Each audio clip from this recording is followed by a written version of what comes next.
চলে এসেছি বলতে পারবো এটা কোথায়? এটা হলো আর কোথাও না, এটা হলো আমাদের কৃষ্ণনগর। দেখো দেখো, সরস্বতী পুজো কত ধুমধাম হচ্ছে। আমি তো ডিউটি থেকে চলে আসার সময় আমাদের বাসটা নামিয়ে দিয়েছিল গভর্নমেন্ট কলেজের মাঠে। সেইখান থেকে আমি হাঁটতে হাঁটতে হাঁটতে হাঁটতে পোস্ট অফিস মোড়। এই যে একটা ঠাকুর সাঙে যাবে, সাংটা বাজছে, কি সুন্দর করে বাদাবাদি কাজ চলছে। এই যে আবার দেখতে দেখতে হাঁটতে হাঁটতে চলে গেলাম। যাচ্ছি যাচ্ছি যাচ্ছি, আরেকটা ঠাকুর আসছে ওই দিক দিয়ে। থাক আর দাঁড়িয়ে থেকে লাভ নেই, সারাদিন পর ডিউটি দিয়েছি, ভালো লাগছে না, বাড়ি যাই। যেতে যেতে যেতে যেতে আরেকটা ঠাকুর।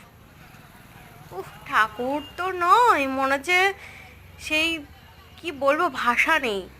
ও স্বর্গের থেকে সত্যি করে, সত্যি সত্যি মা সরস্বতী সরস্বতী এসছে।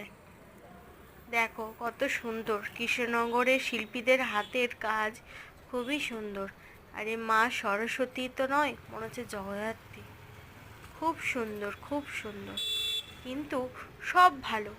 কৃষ্ণনগরের ঠাকুর, আনন্দ, মজা।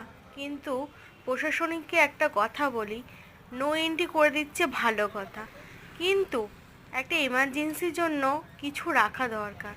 কারণ যখন আমি বাস থেকে নামছিলাম গভর্নমেন্ট কলেজের মাঠে, তখন না সেই বাসে একজন বয়স্ক দাদু ছিল। দাদুর হয়তো পায়ের কোনো সমস্যা ছিল, খুব কষ্ট করে ছ্যাঁচড়াতে ছ্যাঁচড়াতে হেঁটে হেঁটে সদর মোড় এলো। আমার সেই জিনিসটা দেখে খুব কষ্ট। এবং আমারও পায়ে প্রবলেম, আমার লিগামেন্ট কিছুদিন আগে ছিঁড়ে গিয়েছিল। তো আর কি করব, কষ্ট করে হেঁটে হেঁটে হেঁটে এই ঘূর্ণি অবধি আসা খুবই, মানে যারা হাঁটতে পারবে তাদের কাছে কোনো ব্যাপার না, যারা হাঁটতে একদমই পারো না তাদের কাছে অনেক কিছু। চলে এলাম বাড়িতে, টাটা।